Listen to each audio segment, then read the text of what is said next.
Oi, biólogos do curso de licenciatura em Ciências Biológicas da UEG. Agora a gente vai para o nosso vídeo de orientações, nesse caso, referente ao Estudo Online 3. Vamos lá.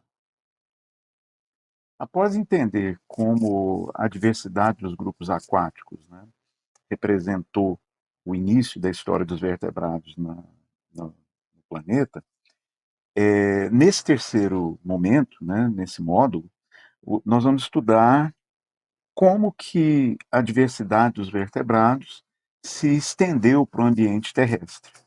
Nós vamos entender a relação evolutiva entre os primeiros grupos terrestres e os grupos de peixe, né? Para que a gente possa ensinar para os nossos alunos essa relação, né? Da forma evolutivamente correta. E nós vamos entender quais foram as principais adaptações e características que permitiram que os primeiros grupos, né, de animais vertebrados pudessem explorar o ambiente terrestre. Para isso, nós vamos entender as características dos grupos de peixes ósseos que possibilitaram a origem dos primeiros grupos de vertebrados terrestres. Especificamente o grupo dos sarcopterídeos, os chamados peixes de nadadeira lobada ou nadadeira carnosa, que esses sim são os verdadeiros ancestrais dos animais terrestres, né? Não os peixes que nós estudamos anteriormente, os actinopterídeos, o outro grupo de peixes ósseos, que nós chamamos de peixes de nadadeiras raiadas. Dessa forma, nós vamos poder entender quem são os primeiros grupos de vertebrados terrestres, né?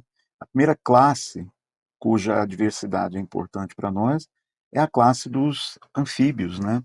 A classe anfíbia é a classe dos animais que vivem em dois ambientes diferentes, né? Justamente porque herdaram características desses grupos ancestrais de peixes, né?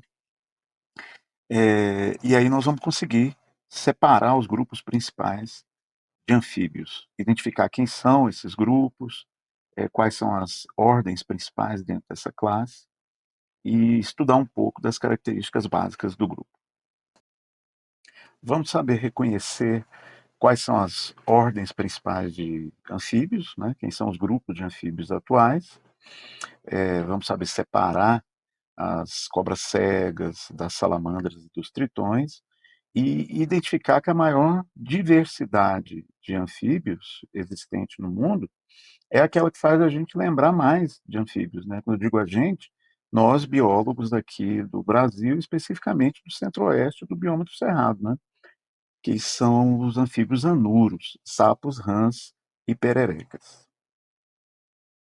E com isso, esperamos poder demonstrar para vocês, futuros biólogos, a importância desse grupo de bichinhos tão simpático que é o grupo dos anuros, né? É um grupo muito importante para nós biólogos, um grupo muito bom de se estudar, principalmente porque a diversidade deles é muito grande aqui no Cerrado, e tem uma relação com a nossa espécie muito próxima, não é? São animais que são indicadores de qualidade dos ambientes, né?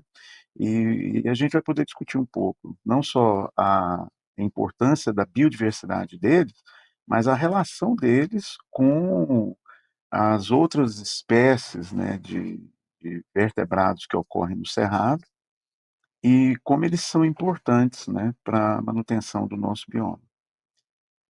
Então, eh, sejam bem-vindos ao nosso terceiro bloco de discussões sobre vertebrados